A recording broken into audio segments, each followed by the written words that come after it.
I was barely making it through a day. I was leaning on counters to be able to just try. I couldn't even lift the coffee pot to pour a cup of coffee because it was too much. Walking down a hallway at school was horrible. Standing at the whiteboard trying to write on the board was next to impossible. Then in December, I coughed. It was right before Christmas, and I felt something go flunk in my back, and pain was down, not just my right side, but it was down both legs, and actually worse on my left, and I thought, I've got to do something. My brother's wife works at St. Joseph Mercy and knew quite a few nurses. My experience is that nurses will tell you who the very best doctors are, and they are very vocal about who not to go to. I'm telling you right now, they love Dr. Nida. That's all I hear is how they love Dr. Nida. When I went to see Dr. Nida at the Michigan Head and Spine Institute, I was very pleased to meet him. He's very personable. I could tell from talking to her that she was a very vibrant, energetic teacher, and yet the way she was moving, she was standing bent over, I could tell she had been slowing down, and she was having a lot of difficulty teaching, it was clearly her passion. The pain was just, there was no comfortable place. Standing was horrible, walking was horrible, sitting was not great, laying down was horrible. Nancy's problem is relatively common. She developed an instability or a problem with the arthritis in her back.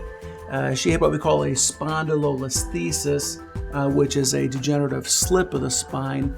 And along with that, she had developed a buildup of excess arthritis, which was causing a general narrowing of the spinal canal. This is bad. This is very, very bad.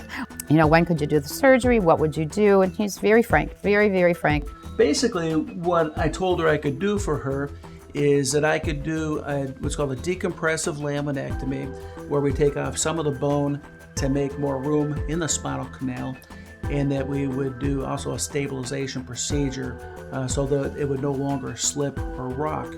And more importantly, I told her that I could do that through smaller incisions or through what's called minimally invasive fusion technique. Decided to have Dr. Nida do the surgery. He explained that it was not going to be easy, but also explained that there was not another choice that was going to be viable for me. Basically, what I did for her is we made a small incision in her back. I went down using a high-powered microscope, and I shaved away the overgrowth of the bone, taking the roof of the spinal canal off and opening up and making more room for all of the spinal nerves within the canal.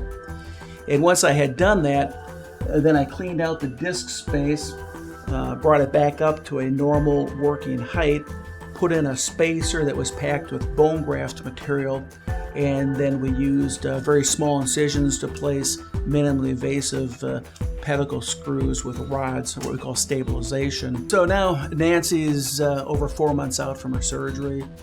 She's been doing great at every step of the process. I can walk as long as I want. I can stand as long as I want. Difficult things before. I could not stand in line at Christmas time in a long line because my back was screaming. And I can see that Nancy's, got all of her energy back. She's a very energetic person, and she anticipates going back to school and doing what she really loves, which is teaching, and to be able to do it without having to sit down all the time and without having the back pain. He's just a very positive person, and looked at me and said, "I'm going to do my best for you," and he did.